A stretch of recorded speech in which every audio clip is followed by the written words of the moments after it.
Hello everyone. तो आज के इस टॉपिक जो है हमारा वीडियो का टॉपिक वो है इनकॉर्पोरेशन ऑफ द कंपनी यानी कि कंपनी का फॉर्मेशन कैसे किया जाए और उसको किस तरह से इनकॉर्पोरेट किया जाए।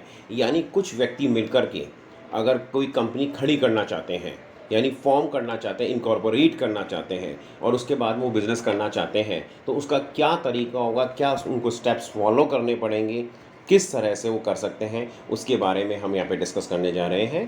तो क्या है कि सबसे पहले कि प्रोमोटर्स जो कि कंपनी को खड़ा करना चाहते हैं, यानी अपन अगर इनकॉर्पोरेशन जैसे फॉर्मेशन की बात करें तो फॉर्मेशन में क्या होता है कि अगर पब्लिक कंपनी खड़ी करनी है तो 7 और मोर पर्सन, अगर हमको प्राइवेट कंपनी खड़ी करनी है तो 2 और मोर पर्सन, और ओपीसी के केस में 1 पर्सन। तो अब क्या होता है इसमें आएगा सबसे पहले अब जैसे अपन चलते हैं नेक्स्ट होता है अपना, जैसे मतलब नेक्स्ट से मतलब फॉर्मेशन के बाद में आएगा इनकॉर्पोरेशन। यानी अब मैंने आपको फॉर्मेशन समझा दिया, इनकॉर्पोरेशन ऑफ द कंपनी। तो इनकॉर्पोरेशन ऑफ द कंपनी के बारे में एक्सप्लेन किया गया है सेक्शन 7 ऑफ कंपनीज एक्ट 2013 2013 के अंदर। वो उसके अकॉर्डिंग ये समझाया गया कि क्या क्या स्टेप्स हमको फॉलो करने हैं। तो फर्स्ट है प्रोमोटर्स, यानी प्रोमोटर्स वो हैं जो कि कंपनी को स्टार्ट करना चाहते हैं। Second, registrar of company ROC. तो हर एक स्टेट के अंदर एक जो है आरओसी होता है। तो आरओसी के ऑफिस में जो प्रोमोटर्स पहले जाएंगे और वो कहेंगे कि हमको कंपनी खड़ी करनी है, तो आप बताइए हमको हमको क्या क्या करना है। जो आरओसी के ऑफिस के अंदर उनको सारा एक्सप्लेन किया जाएगा कि क्या क्या उनको फॉर्म्स फिल करने हैं, क्या क्या उनको फॉर्मेलिटीज़ करनी है, कौन कौन से अटैचमेंट्स जोड़ने हैं, क्या क्या और किस तरह से वो सारा सिस्टम बताया जाएगा। तो वहाँ पे एक वो फॉर्म देंगे आपको, यानी प्रमोटर्स को। वो फॉर्म कहलाता है INC 32 स्पाइस। वो फॉर्म फिल करके लाना पड़ता है, जो जितने भी दूसरे जो डॉक्यूमेंट्स हैं वो अटैच करके। तो ये जो मतलब फॉर्म वो जो मिला, आपने फॉर्म फिल किया और वो जो भी उसके अंदर जो डॉक्यूमेंट्स हैं साथ में जो लिखे हैं वो अटैच करने हैं, वो अटैच करें। अब ये अटैचमेंट कौन से होते हैं? ये अटैचमेंट दो होते हैं। एक है मेमोरेंडम ऑफ एसोसिएशन जिसको हम कहते हैं MOA।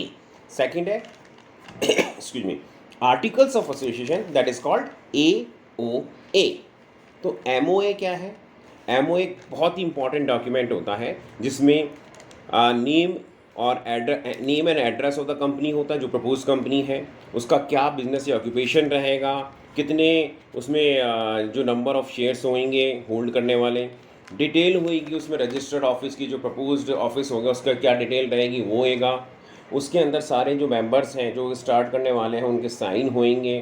तो एक तरह से ये चार्टर है कंपनी का, यानी कंपनी के बारे में एक पूरी डिटेल है जो कि उसके जो कंपनी के राइट्स को डिटरमिन करती है। नेक्स्ट आता है हाँ एक और बात कि MOA जो है ना कैसे होगा, मॉडल ड्राफ्ट के फॉर्म के अंदर होगा और इसको डिवाइड करके करेंगे, जैसे प्रिंटेड पैराग्राफ में और इसको मार्क करेंगे सीरियली और सारे मेंबर्स के द्वारा साइन किया जाएगा, सील और स्टैम्प्स लगाई जाएगी।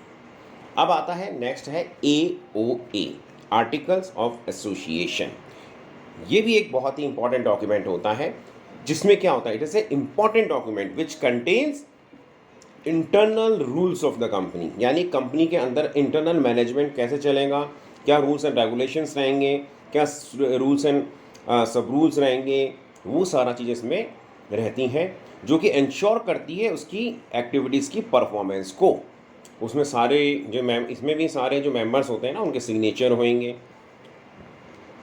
तो इसको किसके साथ अटैच करेंगे हम?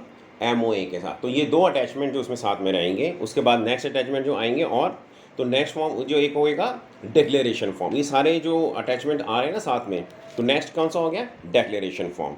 डिक्लेरेशन फॉर्म में क्या आता है?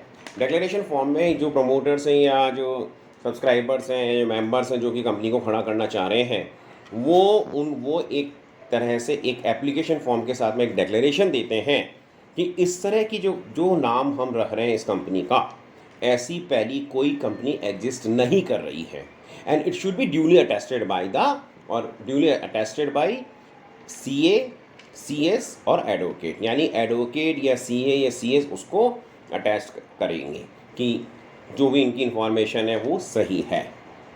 नेक्स्ट है name and address of the company, यानी आप अपनी प्रपोज कंपनी का क्या एड्रेस, आपका जो प्रपोज जो आपका जो रजिस्टर्ड ऑफिस कहाँ रखोगे, आपकी कंपनी का जो प्रपोज कंपनी उसका नाम क्या होगा, वो सारा मेंशन किया होगा।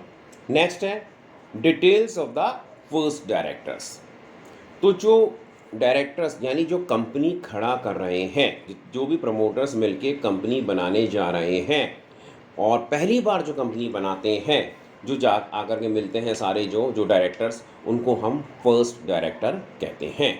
तो फर्स्ट डायरेक्टर में क्या होगा, उनका सारा नेम एंड एड्रेस होगा, उनके सिग्नेचर्स होंगे, उनकी कंसेंट होएगी कि वो डायरेक्टर बनना चाह रहे हैं नहीं चाह रहे हैं। फिर उसके बाद में उनके जो इनके जो ये डिक्लेरेशन दे रहे हैं, यानी अपनी डिटेल जो बता रहे हैं, उसमें जो कुछ लोगों के और उनके साथ में जो उनको विटनेस दे रहे हैं, उनका नेम होगा, एड्रेस होगा, जो भी विटनेस दे रहे हैं उनके साथ में, और डायरेक्टर के आइडेंटिफिकेशन नंबर होगा।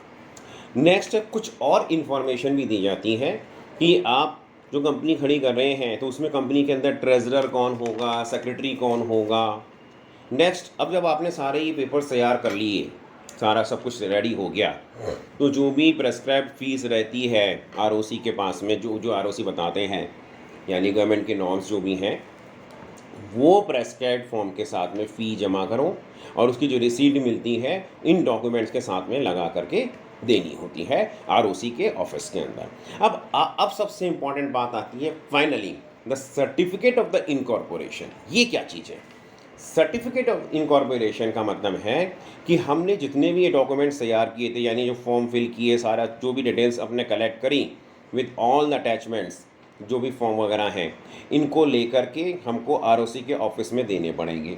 अब आरओसी जो है उसको एग्जामिन करेंगे, वो गो थ्रू होंगे, उससे सारा चीज़ रीड करेंगे, उनको वो सारा करने के बाद में corporate identification number CIN provide करेंगे और फिर वो फाइनली सर्टिफिकेट ऑफ इनकॉर्पोरेशन दे देंगे। अब क्या आता है, ये सर्टिफिकेट ऑफ इनकॉर्पोरेशन में एक चीज़ ध्यान रखिएगा कि उसमें आरओसी का सिग्नेचर होना चाहिए, सील होनी चाहिए। दूसरी चीज़, उसमें ये चीज़ मेंशन होनी चाहिए कि पब्लिक के केस में लिमिटेड कंपनी, या जैसे जो भी लिमिटेड लिखा हुआ है तो पब्लिक के केस में लिमिटेड कंपनी, प्राइवेट है तो प्राइवेट लिमिटेड, ये चीज़ उसमें लिखे होने चाहिए। ये जब हमको मिल जाता है तो एक तरह से ये लीगल एविडेंस, यानी एक लीगल सर्टिफिकेट है कि एक तरह से एक डिफरेंट एंटिटी खड़ी हो गई, इनकॉर्पोरेट बॉडी बन गई है कंपनी एक। अब आता है next, commencement of the business. भाई क्या बात है, ये क्वेश्चन ये एक आता है कि क्या इनकॉर्पोरेशन के बाद में कोई भी कंपनी बिजनेस चालू कर सकती है क्या? तो इसका जो आंसर है कि yes, in the case of the private limited. यानी प्राइवेट लिमिटेड, ये चीज़ समझाई गई किसमें है, सेक्शन 11 ऑफ कंपनीज एक्ट 2013 में, कि अगर प्राइवेट कंपनी है तो जैसे ही इनकॉर्पोरेशन हुआ वैसे ही वो अपना प्राइवेट कंपनी अपना बिजनेस चालू कर सकती है। लेकिन in the case of the public company वो उस समय स्टार्ट नहीं कर सकती। वो स्टार्ट जब कर सकती है जब वो कि उसको मिल जाए सर्टिफिकेट ऑफ इनकॉर्पोरेशन, यानी आरओसी के ड्यूली साइन, सिग्नेचर और सील लग करके जो सर्टिफिकेट ऑफ इनकॉर्पोरेशन मिलेगा, उसके बाद वो अपना बिजनेस चालू कर सकती है। तो इसके अंदर एक फेमस केस लॉ था, Andhra Pradesh tourism development corporation versus पंपा होटल्स 2010। इसमें सुप्रीम कोर्ट ने क्या कहा कि सुप्रीम कोर्ट ने कहा कि the arbitration agreement made prior to incorporation of the company cannot